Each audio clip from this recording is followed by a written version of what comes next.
one space, and we've left our men mostly in the public space to function. There is some serious inequity there. So yes, the election results we are seeing now, reduction, 12 women, it's just token. It's a token representation we have of women in the public space and in parliament and in governance. So to bring about any change, I think as a society, it's about time we had a serious conversation about it. Right now, I think we joke about it. It's just funny. Oh, you're a woman, you want something. Just go back to the kitchen. Even those of us at our levels, the type of comments we hear in the public space, it's so clear that we don't belong in there. So, like, we have to pack our tracks somewhere and be in the background. But that's not the way to grow a country. To have a real successful middle-income country, we must have this national conversation, genuinely bring about change. The Obama example, I think, is a very good one, but it brings to the fore mentorship, the ability to learn at somebody's feet, grooming, and so on and so forth. And we can begin with local government level, assembly women, through till we become women MPs. Why are we always focusing on parliament and not the lower levels so that women can be encouraged? I don't think so. I don't think that is focus on parliament. I think the focus is on all levels. I mean, in the district assembly elections, there were, unfortunately, 2 years ago, there were less women contesting. Yeah, we can reserve places for women by legislation. Yes, but in the 30% that government was supposed to appoint, they didn't take that many women or to make up the fact that very few women contested in their district assembly elections in the first place. I think the Electoral Commission tried to do some for women. They called the women together. They tried to give them extra training. They gave a platform. They made platforms for the women, etc., to support it. But we still had fewer women going,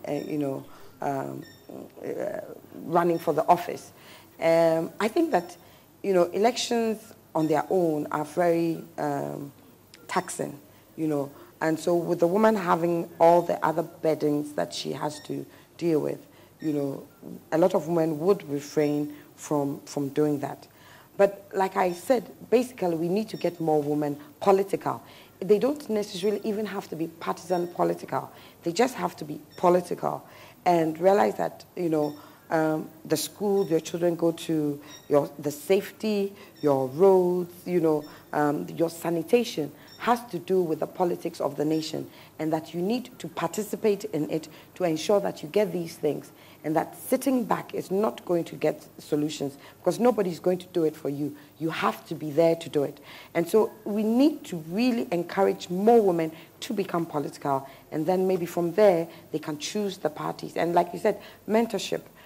With very few women at the top, of course, then you find that they don't have the broad base to mentor, and because most women have pulled themselves up by their own bootstraps, sometimes it's also because then they say, well, I have done it, you also do it. And there's a lot of that, I have pulled myself up, you can do it, pull yourself up. And so we don't find a lot of the mentoring process going on. But I think that it is also that women lack a certain group consciousness. And I don't find that the woman will say, this woman, this is my constituency as women, and we're going to support her. We have more loyalty to our political parties than to our fellow women. So you're in a different party, forget it. I mean, I don't care. You can be whatever. Woman, you look like me, but you don't represent me. My constituency is my political party and my political party people. In Latin America, they have been able to change that the women see themselves as a constituency and they support one another. I think that we need to get to that phase where the women can support one another instead of looking at their political parties on their own, because the discrimination cuts across all political parties. Has it really ever crossed your mind that this year has been a big success because at least 2 women attempted to run for president, and we have 2 others who are vice presidential candidates? It's a better year. It's not all that gloom for 2012. No, I don't think it's been all that gloom and doom. It has been a very exciting year. This year has ended, at least the last quarter, came with the exciting nominations. First with the Nana Akufo-Addo Agyeman Rawlings as leader of the National Democratic Party. And then with the Dr. Abu Sakara nominating a female as a vice president, and Mr. Hassan Ayariga also doing likewise. The question that comes up is the degree. Papa Kwesi Ndum. And Dr. Papa Kwesi Ndum also. So that was an exciting set of slates that came to compete with what the NDC and the NPP offered by way of vice presidential candidates. But again, it is interesting, and I found Nana Akufo-Addo's most exciting because then it wasn't the subordinate role, it wasn't the subserviency of the vice presidency, not to diminish the importance of vice presidency at all, but it was exciting to see a female presidential candidate, and also Madame the lady, Madame Donko, yes, who also stood as the presidential candidate of a political party. Those were all exciting. But at the end of the day, perhaps apart from Nana Akufo-Addo, Mame Kweadonko's was not a viable candidature, in terms of the context, really. Nana Akufo-Addo's offered some hope of vibrancy and reality, but that fizzled with what happened with respect to the filing of a nomination papers. But you come to the reality. We have the vice presidential candidates being candidates of political parties which, by the empirical evidence coming from the elections this year and 2008 and the year before, these are rather weak political parties, to put it bluntly, that do not have a realistic chance of forming the government of the day. And they do not have a realistic chance for a variety of reasons. But the fact is that, especially by the results, the provisional results coming out in this year's elections, those are failed dreams. But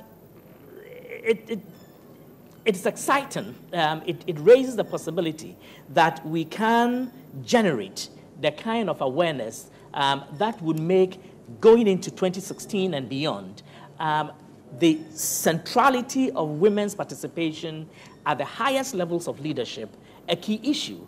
And I would like to see 2016 elections and beyond fielding candidates who are women as presidential candidates, not just vice presidential candidates.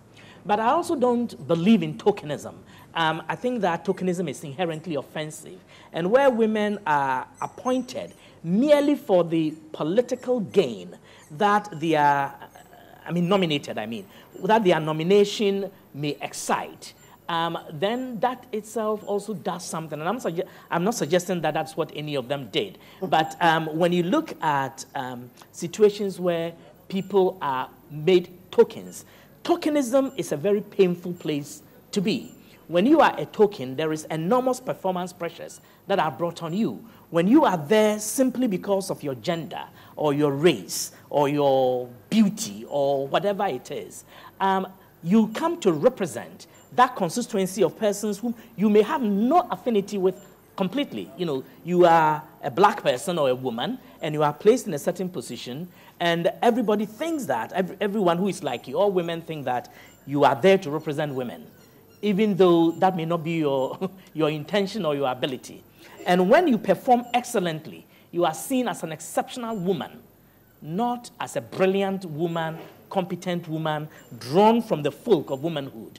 You are an exceptional woman.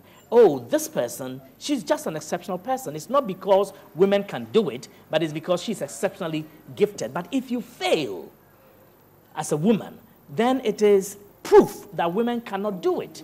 And we have shown you the example. We appointed her and she couldn't do it. Or a black person, as the case may be. So it is important that we combine leadership, competence, integrity, and especially competence. But by the competence, I don't mean the usual markers or indices of competence. How many degrees have you procured? How many years are there in public service? And forgetting that sometimes women have to take time off, for childbearing, and yet it is counted against them when we look at their CV, which is often a masculine-oriented curriculum vitae that we provide. We need to rethink the way we think through and about some of these things. I pick your thoughts. Failed dreams, you said, and competency, but I'll leave competency for now. Failed dreams. Now, Doris and Susan, the experience of women in this election with regard to failed dreams, the reference Professor Kenatefa, is that likely to impact on women participating in the next elections? Is it going to discourage them? The provisional results suggest that Samia Nkrumah has lost her seat tomorrow. I think so. That's what I picked up. And if that's true, I think that would serve as an example of a failed dream, because 4 years ago that was so exciting when she won, Kwame Nkrumah's daughter, going to parliament, and from the minority side, the way she always sat in parliament on her own turf. I think it was such a beautiful thing, and for her to have lost her seat now, and giving it, a male has won now. I wonder what she did wrong. Could it be could we say that the woman, the male who is taking the seat from her is more competent? Ken mentioned a number of pointers. Are they more competent than Samia? I don't know. And I think it will set other women wondering, if Samia Kwame Nkrumah's daughter went to parliament for only one term, for 4 years, and she's been kicked out, then who are we? Those of us who are not from daughters of... She was not re-elected. She wasn't kicked out. Well, it's the same thing. She's no... Okay. So how about those of us women who are not daughters of anyone with a name? If Nkrumah's daughter can't make it a second term. So it's an example of a failed dream for me, okay. Considering the provisional results as I'm picking up. And when Ekuya Danswa lost her primary, I thought that's an interesting example of a failed dream too. But, well, other men have also lost their seats. Let's take another aspect of the failed dream, and I'll come to you, Susan. Deal with Nana Konadu, Madame Donko, and the two vice presidential candidates currently in the race. Because their parties are not doing well. Well, and that's what I think the impact actually will be. Well, I don't think it should be. I think that any woman who wants to run should assess their situation on the ground in terms of that particular, constituency, or if it is the nation, etc., and look at the strengths and the weaknesses of the people that you're dealing with. So it has nothing to do with somebody else in a different place. Because the dynamics there may be totally different. So it should not be. For some it may be. I don't know.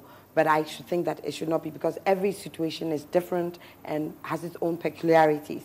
And so, I would encourage any other woman that they shouldn't look at other women who, may not have succeeded, and, on their own turf, look at it and assess the situation and go ahead. There is nothing wrong in failing, and the failure is keeping yourself down there. You pick yourself up and you move on, and you may try different angles or different hurdles, or you may reassess the situation and move on. So I don't think that women should be afraid of failure or anybody's failure and take that upon themselves. They should just look at what they can do and go ahead and do it. With failed dreams, I think that sometimes we look at a closing door so much, we don't even realize that some other doors are opening. And so, it may look like a failed dream at the moment, but there may be other things that are going on. And so I think the women should be encouraged. More women should get into politics. More women should opt for higher office.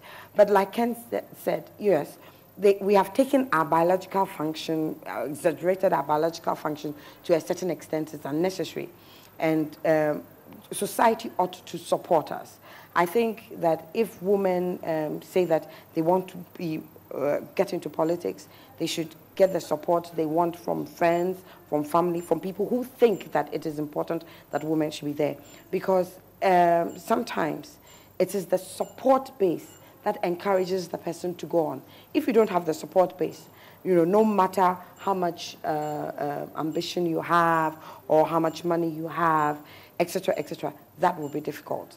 So a society or people who say that they want women in should go ahead and support women and say that we are going to do this for the woman. Let me ask you a quick question, a very quick answer. Do you have the courage to go again? Well, I am still bruised. I cannot say that at this moment. But like I said, maybe one door is closed, maybe another is opening, and so we will assess it and look at it later. That's actually my fear. I'm tougher than any election. I'm not defined by any election. I think that I know who I am. If the people don't think they want me, I'm sure that there are other things I could do. And I'm sure that I am competent in other areas and will be fine. All right. That's understood. I'd like us to take a look at what's happening currently. From the paper I have here, Asokwa constituency, Patricia J, NPP, has won. Tano North, Freda Prempe, NPP, has won. Atiwa East, Abnao Seasari, NPP, has won. Lejokuku, Benita Sena Okitidua, NDC, has won. Okaikwe North, Elizabeth Saki, NPP, has won. Agotime Ziofri, Juliana Zuma Mensa, NDC, has won. Hohwe Benis Atiku Helu, NDC, has won. And Pandu constituency, Dela Soa, NDC, has won. Provisional results. Now, is this good enough? No, I don't think so. I hope that more women win. Like I said, it's of the percentage of women who contested in the first place is only 12% of those who contested. And so, I mean, if we stick to this 8, that's woefully inadequate.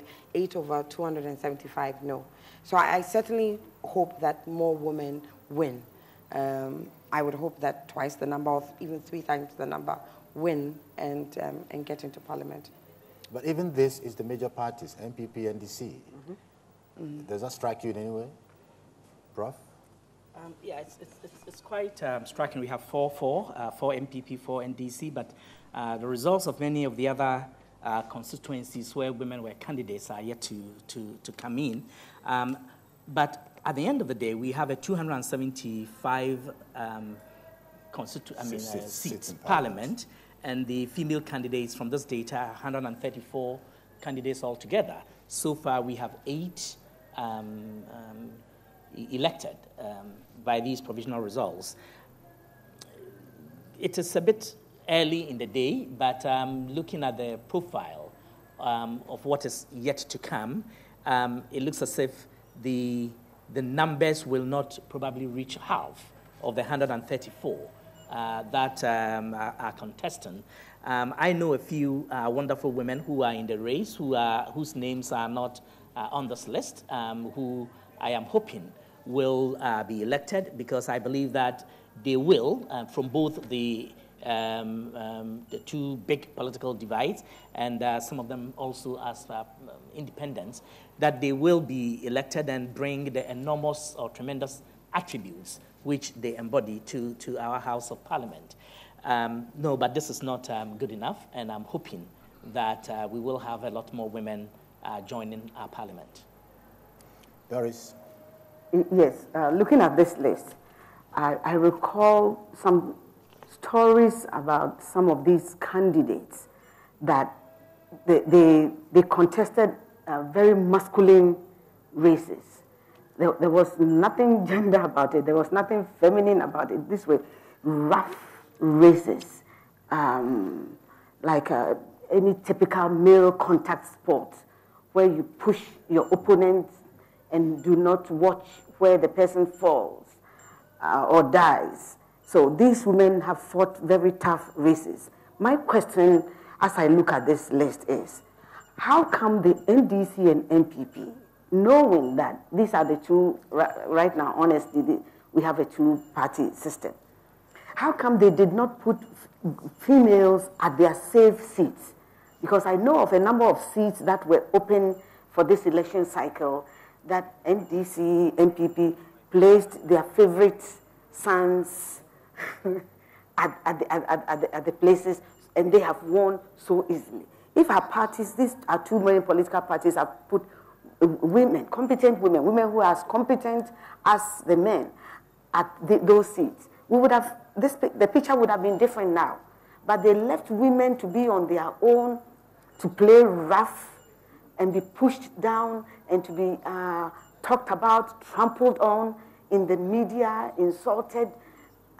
And so I honestly respect these women for winning because they fought very tough fights. But in future, our political parties, especially the two parties, should do better and open up seats for women. I was just looking at the figures here. Ashanti region, 26 women contested. 1 has come up. Eastern region, 12. Okay. We have announced the name of 1 person. Greater Accra, 34. 2 have been announced as provisionally won. And Volta region, 11. There are 3. So the voting population also has quite a role to play in this. What population? The voting population. Voting population. The electorate. The electorate, yeah. Electorate. Okay, I don't know, I mean, with this, yes, the voting electorate, but I think that for these seats here, the tough fight were the primaries, not the elections, because these people, they would have won anyway. So for me, I mean, they're winning these seats is not a surprise. The tough fight was getting elected to be the candidate in the first place, not this particular election. So, the toughness probably came from there. I mean, especially with the NDC. All these are in the Volta region. They were destined to win one of these names, the Greater Accra. Yes, Greater Accra is a swing. No, Greater Accra is a swing region. But I'm saying that for them, for these women, basically the tough fight was in the primaries, not in the general election. Can I draw your attention to something? Yes, please. The primaries took a voting process, so it's still voting population. Yes. Yeah. Even at that level, where there should be better understanding. Yes. I think that there are legal or constitutional imperatives or factors that weigh on these things in terms of placing candidates in constituencies that are safe and soft. There are women on this list, I mean in the candidates pool, the 134, who would win if they were somewhere else. But you cannot be placed in the safe seat if you do not hail from that constituency or have not lived there for a certain number of years. And there is a genuine, I mean, despite all the legitimate concerns we are expressing, there is also a genuine depth of candidates, that is, of women who, knowing the ugliness of the fight, are willing to put themselves forward, to go even against other women. And there are quite a few women who fight as ugly as the ugliest male fights. Some of them develop patriarchal orientations and fight, they are as aggressive as the next guy because they know that unless they do that, especially when you listen to the stories about primaries, the kinds of techniques or tactics that some politicians, both male and female, employ in order to sometimes, what is it called, hoarding the delegates, hiding them from other candidates so that they cannot be accessed, and bribing, outright bribery, the use of money in politics, and mobilizing resources in order to do that. Sometimes it makes you wonder what it is that people really want in Parliament or from Parliament. But at the end of the day, I believe that the 134 women who are here, some of them are going to lose because they are fighting in constituencies which are basically male-dominated and no-go areas, and others are going to win because they are in constituencies that are safe. If they stood elsewhere, they would not win. So it is a delicate balance, and I am of the view that political parties ought to, far ahead of elections, far ahead of primaries, begin to identify prospective candidates, women who are smart, who are capable, who have the zest, the orientation or the attitude for politics, groom them and present them at the appropriate time so that they come up and they win their broad acceptability. And I also agree with you that an attitude change in the electorate would be crucial to ensuring a balance in this gender profiling that we seek to achieve in Parliament. We, the electorate, need to accept that, you know, it is not in the biology of the person that determines, it is not the biology of the person that determines effectiveness. It is the attributes they bring and the enabling atmosphere that we create for them and how well we enable them to perform. If you bring, and I think the Samia example is quite telling. Samia came to the scene with the glorious background of President Nkrumah's only daughter. The package couldn't have been any better, you know, background, and I don't mean family pedigree only. I mean academic preparation, training, professional background, political organization.